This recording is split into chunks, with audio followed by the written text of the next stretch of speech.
The TEK2day podcast is brought to you by SS&C Technologies, a global market-leading provider of cloud-based investment accounting software services in fund administration. SS&C's AI-powered investment operations and accounting platform, Singularity, provides real-time, multi-basis accounting across a wide range of asset types with unparalleled automation and operational efficiency. Singularity is offered on a software-as-a-service basis or via SmartSource, SS&C's intelligent middle and back office accounting service. For more information, visit ssctech.com/singularity. Welcome to the TEK2day podcast powered by CEO Rater. It's your host, John Mayetta. Check us out online at ceorater.com. Anonymously rate your company, rate your CEO. Check out our capital markets and technology-related content at TEK2day.com.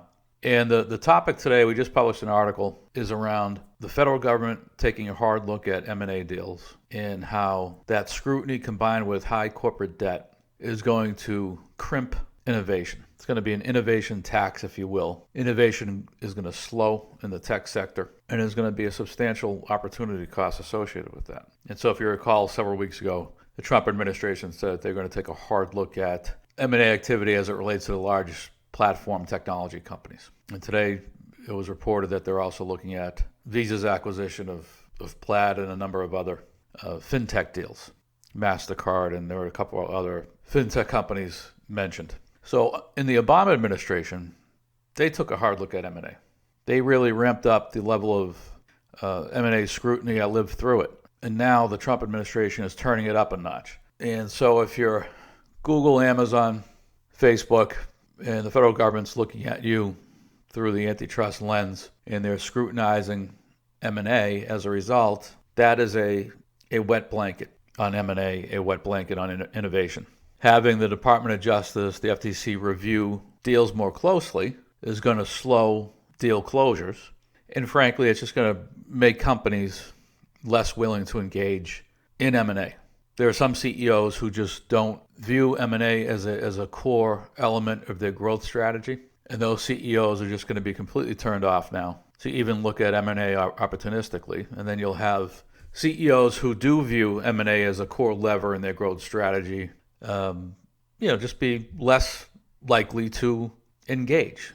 Whereas prior to the Trump administration's commentary around antitrust and M&A, let's say a particular company who views mergers and acquisitions as a core growth strategy, let's say they look at everything under the sun, so long as a particular target fits their strategy. It's either part of what they already do or it's closely adjacent to their current business. Well, maybe now instead of looking at everything in the landscape, maybe they only look at stuff where the valuation is just outstanding, or there's a great willingness by the other party to do a deal and do a deal quickly, or for whatever reason, a particular company's target is viewed as being highly strategic. In other words, if a deal isn't highly attractive and if it doesn't have a high probability of getting done at a favorable valuation in the near to intermediate term, let's call these priority one deals, potential deals for a given company.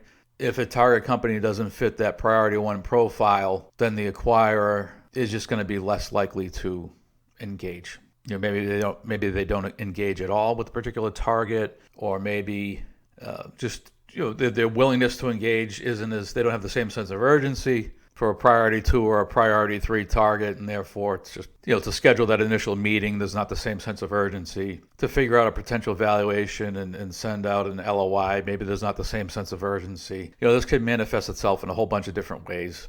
But the net of it is that you're just going to see, within the tech sector, less M&A activity. It doesn't mean M&A activity comes to a grinding halt. It just means that there's going to be less. How much less? I don't know.